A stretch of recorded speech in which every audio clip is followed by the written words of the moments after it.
ಹೃದಯವು ಬೆಳಗಲು ಬದುಕದು ಮಿನುಗಲು ಸತಿ ಮನಸ್ಸೊಂದೇ ಜ್ಯೋತಿ. ಕರೆದರೆ ಚೈತ್ರವ ನೆನೆದರೆ ಸ್ವರ್ಗವ ಪಡೆಯಲು ಸತಿಯೇ ಸ್ಫೂರ್ತಿ. ಪತಿಯೇ ದೈವವು ಎನ್ನುವ ಜೀವವು, 7 ಹೆಜ್ಜೆಗಳ ತ್ಯಾಗ ಪ್ರೀತಿಗಳ ಮೆರೆಯುವ ಸತಿಮಣಿ ದೇವತೆಗೆ ಸಮ. ಸುಮತಿ ಸುಮತಿ ಶ್ರೀಮತಿ 6 ಗುಣಗಳೇ ನಿನಗಾರತಿ. ಮನಕ್ಕೆ ಕೊಡತಿ ಮನೆಗೆ ಗರತಿ.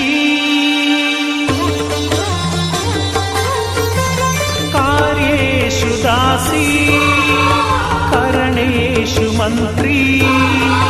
ಭೋಜ್ಯೇಷು ಮಾತಾ ರೂಪೇಷು ಲಕ್ಷ್ಮೀ.